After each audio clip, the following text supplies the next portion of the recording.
Hello friends, मी भावना भुतल स्वागत करते तुमचं माझ्या चॅनेलमध्ये, ज्याचं नाव आहे लव्ह नॉवेल स्टुडिओ. चला तर मग स्टोरीला सुरुवात करूया. पण त्याआधी चॅनेलला सबस्क्राईब केलं नसेल तर सबस्क्राईब करा आणि बेल आयकनवर क्लिक करा. कथेचं नाव आहे मिस्टर सोलमेट, मी फक्त तुझीच. लेखिका भावना भुतल, व्हिडिओ एडिटर सोनाली जाधव, स्वर शिखा भुतल. मिस्टर सोलमेट भाग 23. चल माझ्यासोबत घरी. पिंटूने म्हटले. मला नाही यायचं कुठे, हात सोड तू माझा. पिंटूच्या हातून स्वतःचा हात सोडवण्याचा प्रयत्न करतच अविरा म्हणाली. पण पिंटूने तिच्या बोलण्याकडे दुर्लक्ष केलं आणि त्याने एका टॅक्सीवाल्याला इशारा करतच थांबवलं. आपण इतका वेळ टॅक्सीवाल्याला हात दाखवत होतो तर एक सुद्धा टॅक्सीवाला थांबत नव्हता आणि पिंटूने हात दाखवण्यावर लगेच कसं काय थांबला, हा विचार अविराच्या डोक्यात आला. नाही बोलायला गेलं तरी पिंटूची वाईट नजर तिच्यावर होती. तिच्यासोबत लगट करण्याचा प्रयत्न तो नेहमीच करायचा. भीतीने अविराच्या पोटात गोळा आला. आता पुढे. पिंटू सोड मला. अविरा पिंटूच्या हातून स्वतःचा हात सोडवण्याचा प्रयत्न करू लागली. गपचूप टॅक्सीत बस, पिंटूने अविराला दटावून सांगितले. टॅक्सीत न बसण्यासाठी तिची धडपड सुरू होती. अविराने टॅक्सीत डोकावून पाहिलं तर त्या टॅक्सीतून सुद्धा एक हात बाहेर येत होता, जो तिला आत खेचत होता. अविरा! एक ओळखीचा आवाज अविराच्या कानावर पडला. अविरासहित पिंटूने त्या आवाजाच्या दिशेने पाहिलं. अंगदचा आवाज होता. दोघांपासून थोड्याशा दूर अंतरावर अंगद उभा होता. अंगद सर, मला वाचवा! अविरा मोठ्यानेच किंचाळली. अंगद जवळ मदतीचा हात ती मागू लागली. पिंटूला काही कळायच्या आत पाठीमागून पोलिसांनी त्याची कॉलर पकडली. किती दिवस तुझ्यावर पाळत ठेवून होतो, पण तू आज हाती लागलास. ज्या आम्हाला मिळालेली खबर पक्की होती तर स्मगलिंग सोडून आता पोरींची छेड सुद्धा काढू लागला तू. पोलिसांनी खाकी दाखवतच त्याला विचारलं. बहीण आहे ही माझी आणि छेड नव्हतो काढत, हिला घरी नेत होतो. आणि तुम्हाला किती वेळा सांगू, मी माझा साईड बिझनेस बंद केलाय. स्मगलिंग वगैरे नाही करत मी आता. हवालदाराच्या हातून स्वतःची कॉलर सोडवण्याचा प्रयत्न करतच पिंटू म्हणाला. Are you okay? अंगद अविराच्या जवळ येत तिला काळजीतच विचारू लागला. हा जबरदस्ती टॅक्सीत बसवतोय मला. अविरा पिंटूच्या हातातून स्वतःचा हात सोडवत म्हणाली. अंगद सर, तुम्ही बिना सिक्युरिटीचं इथे कसं काय? एका हवालदाराने अंगदला विचारलं. बिना सिक्युरिटीची सवय करून घेतोय मी, आणि ते सगळं जाऊ देत, ह्याला हिचा हात सोडायला सांगा. पिंटूवर तर्जनी रोखून धरतच अंगद रागात ओरडला. मी नाही सोडणार हिचा हात, पिंटू म्हणाला. दुसऱ्या क्षणी हवालदाराने पिंटूच्या गालावर लावून दिली. तसं त्याच्या हातून अविराचा हात आपसुकच सुटला. अहो साहेब, मारता काय असं? बहीण आहे आपली, मी बोललो ना तुम्हाला. पिंटू स्वतःचा गाल सोडतच म्हणाला. हा भाऊ आहे का तुमचा? एका हवालदाराने खात्री करून घेण्यासाठी अविराला विचारलं. कसला भाऊ? भावासारखा कधी वागलाच नाही या. भावासारखं वागला असता तर ह्याला भाऊ म्हटलं असतं. चेहऱ्यावर निर्विकार भाव आणतच अविरा उत्तरली. अविरा बोलली तसं पिंटू कधीच तिच्यासोबत भावासारखं वागलाच नाही. उलट तिच्या शरीरासोबत खेळायला कधी संधी मिळते याची स्वप्न तो रंगवत असायचा. एकदा तशी संधी त्याला भेटली सुद्धा होती. तेव्हा अविराचं लैंगिक शोषण करण्याचा प्रयत्न त्याने केलेला.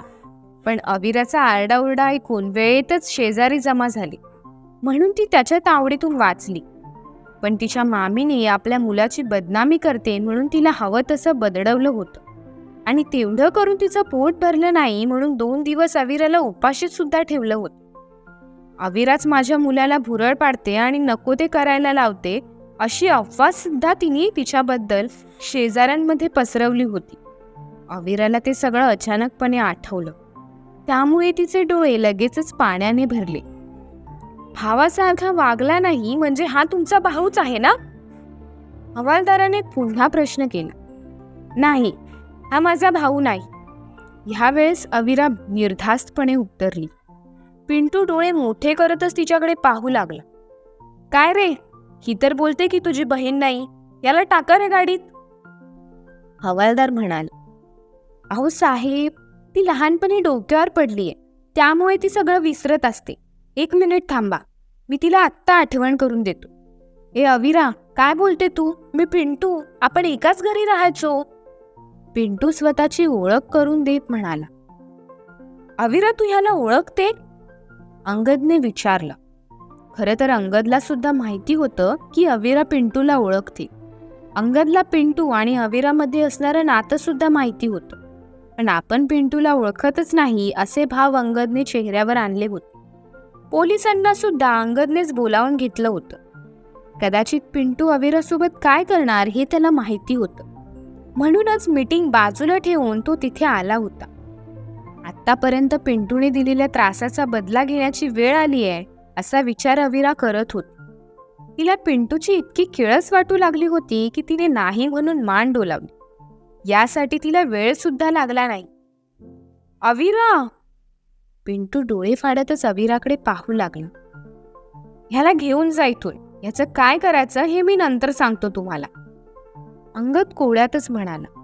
चेहऱ्यावर प्रश्नार्थी भाव आणतच अविरा अंगदकडे पाहू लागली. पोलीस पिंटूला तिथून घेऊन जाऊ लागले. पोलिसांच्या गाडीत बसेपर्यंत पिंटूचा अविराच्या नावाचा गजर सुरू होता. पण अविराचं लक्ष मात्र अंगदकडे होतं. तुम्ही काय सांगणार त्या पोलिसांना? अविराने विचारले. मी काय सांगू? अंगदने अविराच्या प्रश्नाचं उत्तर न देता तिलाच उलट प्रश्न केला. तुम्ही पोलिसांना बोलले ना पिंटूचं काय करायचं ते मी नंतर सांगतो म्हणून? अविराने पुन्हा उलट प्रश्न केला. त्याचं नाव पिंटू होतं. अंगदने विषय बदलतच अविराला प्रश्न केला. हा, माझ्या मामाचा मुलगा आहे तो. अविरा अपराधी स्वरातच बोलू लागली. अच्छा, मग तू त्याला ओळखत नाही असं का बोललीस? अंगदने विचारले. तो त्याच लायकीचा आहे. अविराने नजरेत थोडा राग आणतच उत्तर दिलं. अंगद तिला पुन्हा काही प्रश्न करणार तोच अंगदची कार दोघांजवळ येऊन थांबली. आता बस, मी तुला घरी सोडतो. कारचा दरवाजा उघडतच अंगदने अविराला म्हटलं. तुम्ही का त्रास करून घेताय? मी जाईन. अविरा म्हणाली. बस लवकर. अंगद शब्दांवर जोर देत म्हणाला. त्याला नाही म्हणायला अविराला जमलं नाही. ती गप्पपणे गाडीत जाऊन बसली. दरवाजा बंद करत अंगद दुसऱ्या बाजूने गाडीत बसला. हॉटेल त्रिसृष्टीकडे गाडी घेऊन चला. अंगदने ड्रायव्हरवर हुकूम सोडला तसं अविरा डोळे मोठे करतच त्याच्याकडे बघू लागले. आपण अंगदला पत्ता नाही सांगितला तरी त्याला ॲड्रेस कसा काय कळला? हा प्रश्न तिच्या डोक्यात वळवळ करू लागला. ह्याचा अर्थ अंगद सरच मिस्टर सोलमेट आहेत. जो मी विचार करतेय तोच बरोबर आहे. मिस्टर सोलमेट तर बोलतायत की ते अंगद नाहीत. मी बी ते योग्य वेळेची वाट बघत असते. भरपूर साऱ्या प्रश्नांनी अविराच्या मनात थैमान घातलं. अविरा एकटक आपल्याकडे बघतेय हे बघून अंगद थोडा अस्वस्थ झाला. असं का बघतेस? काय झालं? अंगदने प्रश्न केला. ते मी तुम्हाला नाही सांगितलं की मी हॉटेल त्रिसृष्टीमध्ये राहते. मग तुम्हाला कसं कळलं? अविराने अंगदला प्रश्न केला. आता अंगदचे डोळे मोठे झाले. एवढा मोठा बिझनेसमॅन असून मी असा वेडेपणा कसा काय करू शकतो? स्वतःशीच पुटपुटत अंगद स्वतःचं मन कोसत होता. काय झालं? अंगदला लागलेली तंद्री दूर करतच अविराने त्याला विचारलं. ते तुझा रिझ्यूम. अंगद पुढे काही बोलणार तोच. त्यावर तर मी सम्याच्या घरचा ॲड्रेस दिलेला. अविरा विचार करतच म्हणाले. तू त्यावर तो ॲड्रेस लिहिलेलास म्हणून मी क्रिशला विचारलं की तू कुठे राहतेस. कारण क्रिश मला बोलला होता समीर तिथे राहतो. मला वाटलं की तू समीरची कोणीतरी असशील. तेव्हा मला क्रिशने सांगितलं की तू हॉटेल सृष्टीमध्ये राहतेस. अंगद सफाईदारपणे म्हणाला. अंगदने दिलेलं उत्तर ऐकून अविराचं समाधान नाही झालं. एकदा का हॉटेलमध्ये गेलो की सम्याला कॉल करून खात्री करून घेऊ असा विचार करून अविरा शांत बसली. अधूनमधून तिरपी नजर ती अंगदवर फिरवत होती, जो मोबाईलमध्ये डोकं खुपसून बसला होता. गाडी हॉटेल त्रिसृष्टीजवळ येऊन कधी थांबली हे अविराला कळलंच नाही. थँक्स म्हणत तिने अंगदला निरोप दिला आणि ती रूममध्ये आली. रूममध्ये आल्या आल्या तिने हातातील कॅरी बॅग बाजूला ठेवल्या आणि सगळ्यात आधी समीरला फोन फिरवले. अंगदने क्रिशला कॉल करून आपण कुठे राहतो ह्याबद्दल विचारलं होतं का याची शहानिशा तिने समीरला करायला सांगितली. समीरने फोन तसाच चालू ठेवत क्रिशकडून शहानिशा करत अविराला नाही म्हणून उत्तर दिलं. म्हणजे अंगदच मिस्टर सोलमेट आहेत, अविरा म्हणाली. काय बोलून राहिली तू? समीरने विचारलं. तसं अविराने आज जे काही घडलं ते सगळं समीरला सांगितलं. अंगद गे आहे बे, तो काहून तुझा मिस्टर सोलमेट बनेल? समीर असं म्हणाला तसं अविरा पुन्हा विचारात पडली. समीर सोबत इकडच्या गप्पा मारत तिने फोन ठेवला. कधी रात्र होते आणि आपण मिस्टर सोलमेटला भेटतोय असं तिला झालं होतं. मिस्टर सोलमेटला भेटण्यासाठी दिवसेंदिवस ती जास्तच उत्सुक होत होती. ती सुद्धा मिस्टर सोलमेटच्या प्रेमात आखंड बुडाली होती. रात्री साधारण 10च्या दरम्यान मिस्टर सोलमेट रूममध्ये हजर झाला. मिस्टर सोलमेट इथे येणार म्हणून अविरा रूममध्ये आधीच अंधार करून होती. आलात तुम्ही? अविराने अतिउत्साहित होतच विचारलं. तू माझी वाट बघत होतीस? मिस्टर सोलमेट खुश होतच प्रश्न अविराला केला. हा म्हणजे ते मी गिफ्ट घेतलंय, तुम्ही बघून सांगा गिफ्ट कसे आहेत. अविराने शॉपिंग केलेल्या पिशव्या मिस्टर सोलमेट समोर धरतच म्हटलं. मिस्टर सोलमेटने अविराच्या हातातील पिशव्या काढून त्या बेडवर एका बाजूला ठेवून दिल्या. तिच्या नाजूक खांद्यांना हलक्या हाताने दाब देत तिला जवळ ओढत स्वतःच्या मिठीत त्याने सामावून घेतली. ह्या काळोखात मी कसं गिफ्ट बघणार स्वीट हार्ट, ते पण तुझ्यासारखं गिफ्ट समोर असताना. मिस्टर सोलमेटचा तो आवाज अविराला थेट त्याच्या हृदयातून आला, कारण अविराने स्वतःचे कान त्याच्या छातीवर टेकवले होते. आवाजासोबत मिस्टर सोलमेटच्या हृदयाची धडधड सुद्धा तिला ऐकू आली. तिच्या हृदयाच्या ठोक्याप्रमाणे त्याच्या सुद्धा हृदयाचे ठोके वाढले होते. सॉरी, मिस्टर सोलमेट म्हणाला. अविराने त्याच्या पेटीतून मान वर काढतच त्याच्याकडे पाहिले. अंधारात त्याचा चेहरा तिला दिसणार नाही हे माहिती असून सुद्धा तिने मान वर काढत त्याच्याकडे बघू लागली, कारण मिस्टर सोलमेट अचानकपणे आपल्याला सॉरी का बोलतायत हेच तिला कळत नव्हतं. कशाबद्दल सॉरी बोलताय तुम्ही? अविराने न राहून मिस्टर सोलमेटला प्रश्न केला. ते मॉल बाहेर तुझ्यासोबत काय झालं ते मला कळलं आणि तेव्हा मी तुझी मदत नाही करू शकतो, मिस्टर सोलमेट हळव्या स्वरातच म्हणाला. तुम्ही का सॉरी बोलताय? तो तर पिंटू होता, तसंही त्याने काही केलं नसतं मला. मी असं हॉटेलमध्ये राहते ना, म्हणून कदाचित मामानेच त्याला पाठवलं असणार, पण मला परत त्या घरी नाही जायचं, अविरा म्हणाली. मग तू माझ्यासोबत माझ्या घरी येणार? मिस्टर सोलमेटने तिला विचारलं. तशी अविरा शांत बसून राहिली. सांग ना, येशील माझ्यासोबत माझ्या घरी? मिस्टर सोलमेटने तिला पुन्हा प्रश्न केला. तुम्ही तर माझ्यासमोर सुद्धा येत नाही आणि घरी न्यायच्या गोष्टी करताय. मला तर वाटतं की मी तुमच्या घरी आली तरी मला दिवसभर डोळ्यांना पट्टी लावून फिरत बसावं लागेल. आज समय तर मला खूप चिडवत होता तुमच्यामुळे. अविरा लटक्या सुरातच मिस्टर सोलमेट सोबत बोलत होती. काय चिडवतो तो माझ्या या लाडक्या स्वीटहार्टला? अविराचे गाल उडतच मिस्टर सोलमेट म्हणाला. अविराने नाही म्हणून मान डोलावली आणि ती म्हणाली, नाही, तुम्ही पण हसाल मग माझ्यावर. सांग ना, मिस्टर सोलमेट तिला विनवणी करतच म्हणाला. हसणार नाही ना? अविराने विचारलं. हसण्यासारखं असेल तर हसायला येणार ना मला? अविराच्या केसांची बट अविराच्या कानामागे करतच मिस्टर सोलमेट म्हणाला. तो बोलत होता की प्रेम आंधळं असतं याची खात्री त्याला माझ्याकडे बघून झाली. मी तुमच्यासोबत जेव्हा कधी मूव्ही बघायला जाईन तर त्या मूव्हीचं नाव असेल मैं अंधी मेरे मिस्टर सोलमेट, आणि त्या मूव्ही मधला सगळ्यात फेमस डायलॉग कोणता असणार आहे माहितीये? मेरे सोलमेट बाबू को अंधेरा पसंद है. असे खूप नको नको ते बोलत होता तो. अविरा म्हणाली तसं मिस्टर सोलमेट खळखळून हसू लागला. अविरा मात्र शांत बसून होती. तिला समीरची आणखीन एक गोष्ट सुद्धा आठवली होती.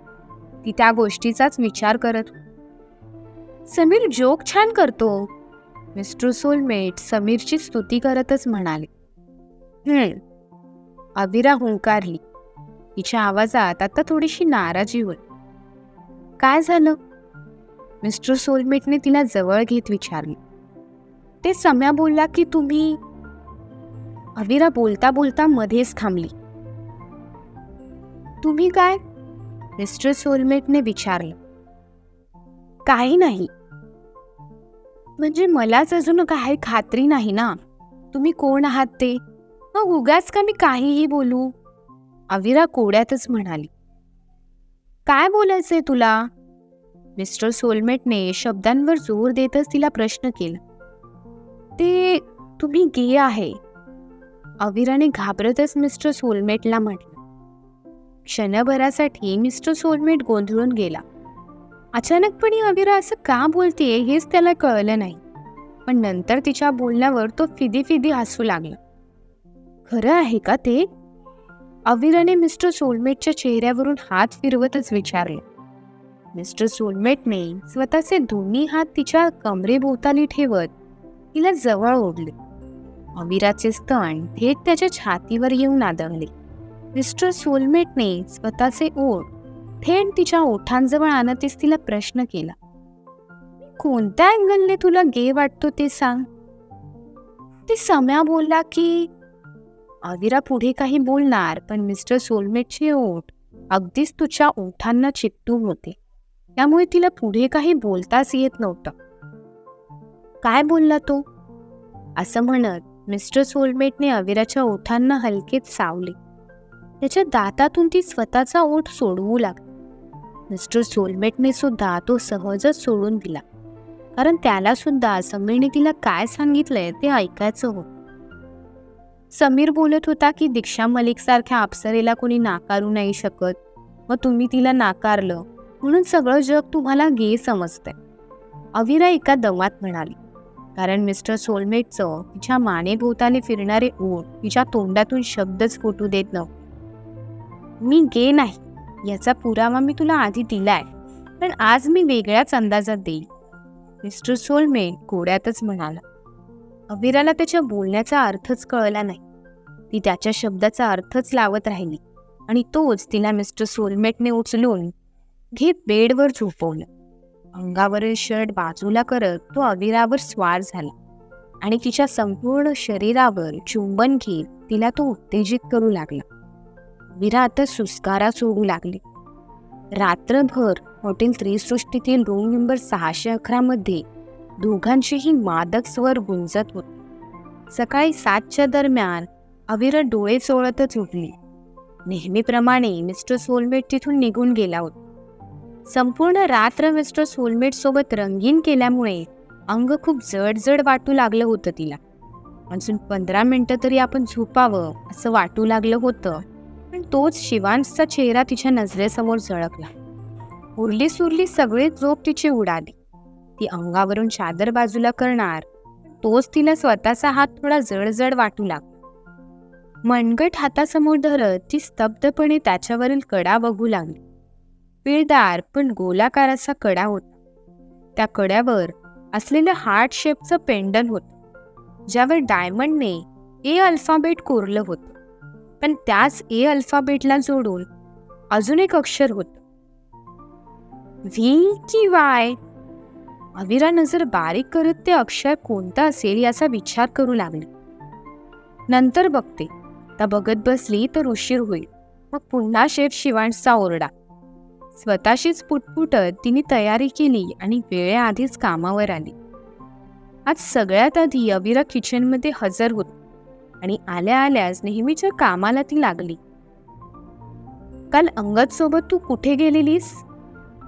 अचानकपणे त्या किचनमध्ये शेफ शिवांशचा आवाज घुमला. काय उत्तर देईल अविरा शिवांशला? कळेल लवकरच. धन्यवाद.